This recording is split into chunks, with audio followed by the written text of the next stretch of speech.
Well, good morning, everybody. Welcome back to Brisket Medic. This week's episode, we're going to be following up with the modifications on the Old Country Pecos. We're going to be doing pork butt or pork shoulder, Boston butt, whatever you want to call it. Not that kind of butt, but a pork shoulder.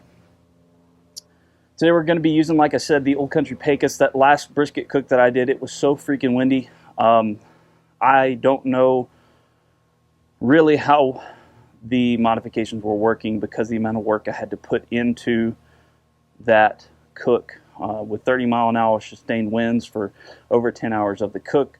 It was a little work. But today we've got a breeze at about 10 to 15, gusting up a little bit above that. So not too terrible. The wind is kind of in our favor, but the whole point of these mods is to not have to have favorable winds at all. If it's just a little bit of a windy day, it should burn just as good as a non-windy day. So we're going to make sure that the stack height is good. The holes in the heat deflector are dissipating heat well, and that this pork butt gets a nice even bark all the way around it. Now those briskets, they didn't have any burnt spots. The edges got a little more done all the way around it, and that was just the way I trimmed it. But they didn't get crispy or anything like that. They did get a bark a little faster than the top or bottom, but overall it was very, very even. And I want to make sure that's the case with this bad boy here. I can't stop slapping my meat. But I want to say a huge thank you to Uncle Steve Shake. If you haven't got any, there is a link down below. I don't get anything for you buying from him, but he's just an amazing dude, and he has a great product. Got this handy knife that he sent to me with some rubs, and really, really nice and heavy. I really like a nice, heavy knife. Makes me feel like a man. Anyways, I'm going to go ahead and get this cut open. Nice and sharp, too.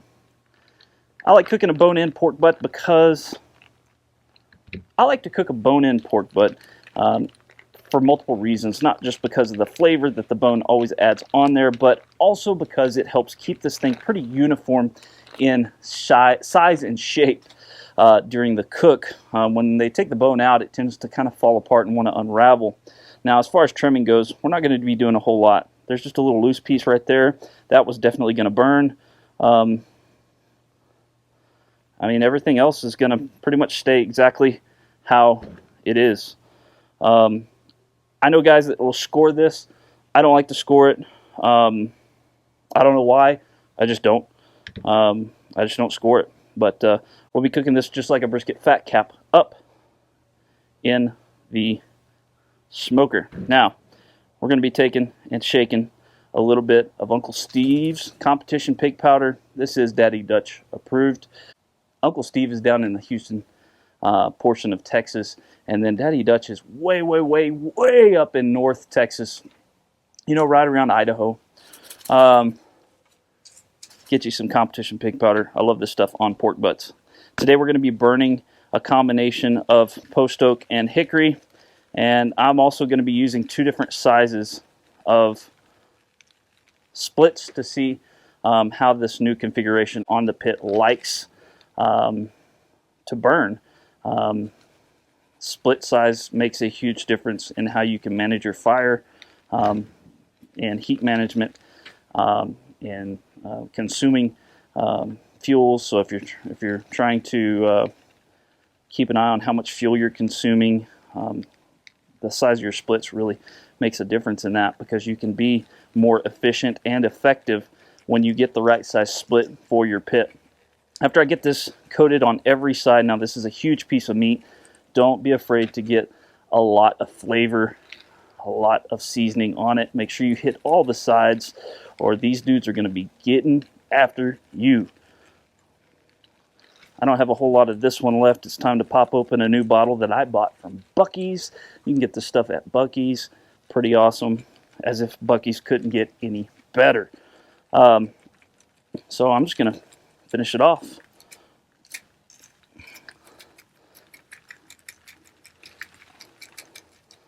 All right, beautiful. We're going to let that sit for just a minute. Let's hit this top just a little bit more, finish this bottle off. That's really going to help a crust build and get a nice bark going. We're going to get a fire built and get this thing on there. Really simple part of the cook. Really today isn't so much an instructional on how to cook this. 225, 250 degrees until you wrap it with foil, usually about 4 to 6 hours in. Wrap it in foil and then crank that thing up to 300 degrees until this thing is probe tender, or 205 to 210 degrees internal temperature. That's not going to be the focus on this cook, but I'll go through it with you as we go. I'm more going to focus on our split sizes, fire management, things like that. Come on, let's start a fire. Come on, baby, light my fire.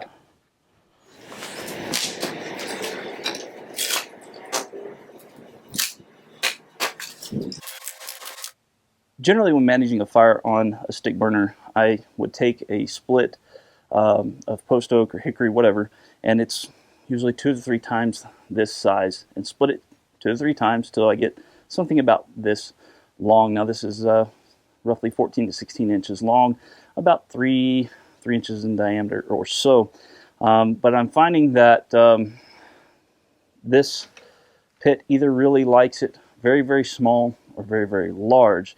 And when I use the large logs, I'm having to load it the same amount of time later as I use my smaller logs. So it's actually just consuming more fuel, cooking a little bit hotter.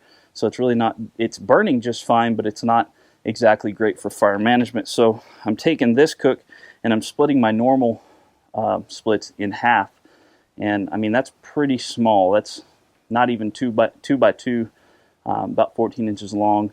I also used to cut them down to about 9 inches. And that seems that it's really not making a difference at all with this current configuration. It may be working out for you where you're at, but in my climate, my altitude, the wind, things like that, this length is doing just fine. So I'm going to be trying this size split throughout this cook with both hickory and some post oak. So we'll see how this pit likes this size split. I know one thing, I'm going to need a bigger axe. A 2 1/4 forestry axe just ain't good enough to be splitting hickory. So I need to go get me a maul, and if I'm going to be splitting them down this small. All right, get this fire lit up, get it started, and we'll watch it for a while. Our charcoal is lit, and we're going to go ahead and get it dumped into our firebox, where I did add a little bit of a grate to get things up off the floor. Suggestion from my buddy Arnie Segovia over Arnie Techs. He's got a great platform that he teaches on for pitmasters. His website. If you want to learn a ton more about barbecue, make sure you go check out Arnie Techs, and the link's provided in his page. So we're going to get our coal bed, and I'm going to get these scooped a little bit more into a central location so that our fire management will be more efficient. Remember, we're looking for effectiveness and efficiency together. You can be effective and not efficient, and you can be efficient and not effective. So we want to combine those things with these cooks. So we're going to get everything scooped together as much as we can. I'm hoping that this grate isn't too big of a hold to see. It's already dropped some of the small embers, but I'm hoping it'll keep the ash down below it and the coals up top for heat retention. Whoop. So we're going to drop those in parallel. So we want the airflow that's coming this way to feed across our splits to burn them, and that may be too efficient and lose our effectiveness. So we'll see if we need to turn them the other way, but I think this way is going to work just fine. I see some flames popping up. We're going to let that get started and let the smoker come up to temp. Then we'll throw our pork butt on, fat side up, on the stack side of the smoker, and we'll go from there. Of course, the wind's picking up.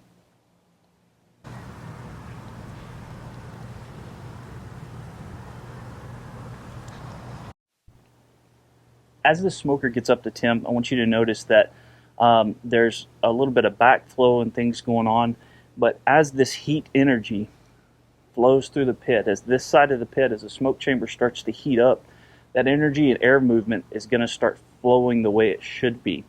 Now, when I had a larger pit that we cooked on, I would take a weed burner and I would actually preheat the cook chamber and the exhaust from the inside, and that would allow that energy and that movement to start a little faster. I don't think that's necessary on a pit this size because it's only been 2 to 3 minutes, and this is really dying down on this end quite a bit, and it's starting to flow out the stack pretty well. I see how the smoke is not returning back through here anymore. It's all coming through the stack in just the 2 minutes that I've been talking to you.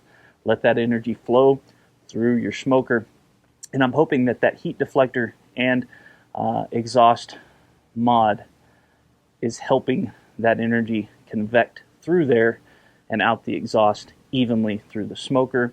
If you don't know what modifications I'm talking about, go ahead and hit the link above, and that's for last week's video explaining a little bit more about this. Now, once I get this nailed down and I know for sure this is working very, very well and I'm confident in it, I will do a step-by-step tutorial with you guys so that you can do the same if you so choose to. Back at it. 25-30 minutes in with the same splits. They look like they're still doing really well. They probably got 10-15 more minutes of burn time to them. We're sitting just below 300 degrees, probably right around 290 as we speak. And like I said, even with brisket, I like to start it off a little higher, let it ride down, and then manage my fire from there. I don't know why I like to do that, but in a pit this size, that's just how I like to cook. So we're going to go ahead and throw our pork butt on. Fat side up, right over here. In theory, we could put it really anywhere, because if these modifications work correctly, I should have good convection of heat and energy to where there's not hot zones anywhere around. But I know that there's going to be a cooler spot up here and a cooler spot down here, just the way that it's set up. So we're going to be testing a little further from the stack, a little more in the center with this pork butt. I know a lot of people say, well, use a biscuit test or use toast or use this and that. Well, I don't know about you, but biscuits would have been cooked by now, toast would have been burnt by now, and they're a lot thinner than a pork butt or a brisket that I'll be cooking for 10 to 12 hours at a time. So while they may be good for data collection or give you a good idea of where your hot zones are, it's not really a way that you should set up for a long cook or for how you're going to be cooking and using your smoker on a regular basis, because as you add mass to this smoker, that thermal mass is going to change the dynamics of the energy in your smoker, and really your data won't be very effective. It'll give you a good starting point, but it's not really something that I would personally go off of. It's just inconclusive when you throw in the factor of the thermal dynamics of a giant slab of meat on your grill. What? Anyways, we'll keep watching this. I'm going to keep using my small splits, adding them, it looks like probably every 30-45 minutes, and I'll keep you updated as we go.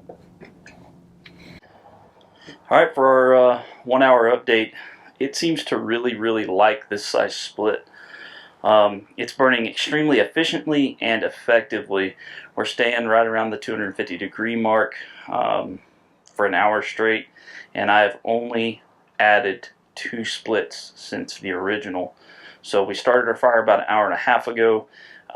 We've gone through essentially 4 pieces of wood since then. I did close my door all the way, the vent on the door all the way, and then close the door to about 1 inch open, and that's something we'll just have to adjust as we go with the wind to see kind of how the wind likes to play with the fire. But that's my goal, is to have something where I just need to use the door to adjust the flame. I'm going to go ahead and grab another split here and move some coals around and get it loaded. Quickly drop this one.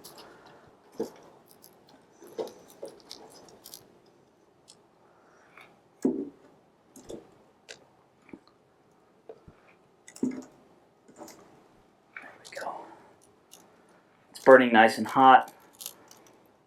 I'm pretty impressed and surprised with these smaller splits. Now, I've loaded a few splits of hickory. There it goes.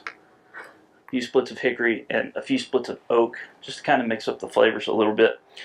And I'm really having a good result with that right now. I'm very, very happy with this. This smoker, I've always really liked it. I've had it for about 6 months now. But I'm starting to really, really like it. Just became kind of one of my favorites so far, especially as we're doing these modifications. So if I can get this cooked down to burning 2 to 3 splits an hour, that's pretty efficient and very effective, because remember, that's not even a whole actual split an hour, because I'm taking and quartering, basically quartering a split of wood for my size splits that I'm burning in here. So that's actually very, very effective. Probably going to end up using a little more than half a cubic foot per cook if it sustains this way, whereas before I was using almost a full cubic foot, maybe a little bit more per cook. But that's my estimation, and we'll see how it goes. I've got about a cubic foot of wood here today, and we'll see how much we have left over after the cook, and we'll be able to figure out how much more effective and efficient this method is for the smaller splits. I'll say it's a lot easier to use, so we'll just keep going. I'll check in a couple of hours from now. I'm not going to open the pit and even look at the pork butt for another 2 hours, so that's probably when we'll come back. Okay, boys and girls, we've been at it for 9.5 hours, and it's time to go and open it up, check on it, probably spritz it a little bit.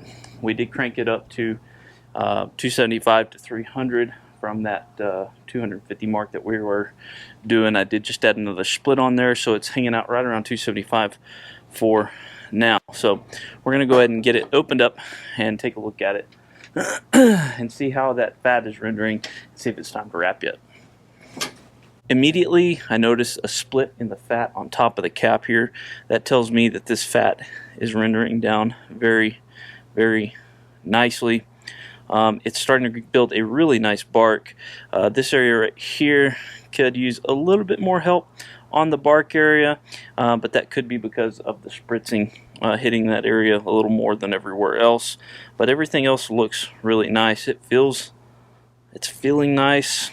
I'm going to go ahead and probe it and see where it's at, and if that bark will build up just a little bit more, I'll go ahead and get it wrapped, and we can really ramp this fire up to about 300 and finish this thing off. Let's talk about this fire management a little bit. I'm actually finding that even smaller splits than what I had splits about like this, and I split those in half, and these are working even better. The key is keeping that bed of coals in a smaller area.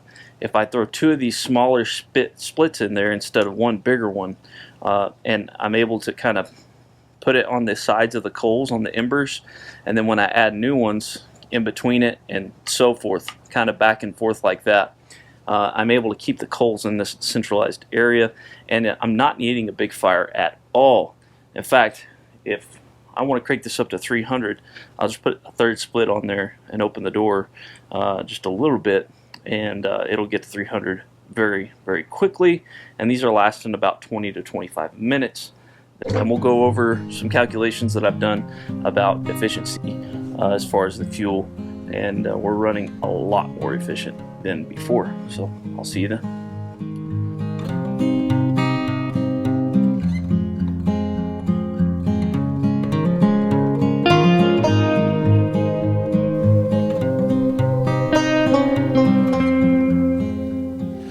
Well, folks, you can tell by my shirt and a little bit of the wind noise and the sound. We've got a bit of a snowstorm that's basically a little bitty hailstorm. It's about 25 degrees, and it was snowing great big fat puffy flakes, but now it's little pellets of ice and snow, as you can see. The things I do for y'all. But our pork butt is done. It took about 12 hours on the pit, and a few things I've noticed. The modifications I made it both more effective and more efficient. Effective because we'll take a look at it and see that it's got a great bark all the way around. This is fat side up. We cooked it fat side up. Amazing bark all the way around. But efficient also because I averaged 25% less fuel burning with these mods than I did without them. So they're both efficient and effective. But I think they can be more effective and more efficient. I've got a few ideas, some things I'd like to change even more so. I think the draw might be a little bit much. I think the dampener still needs a little bit of adjusting. But this pork butt looks amazing. I'm just gonna peel some off of it and we're gonna taste it.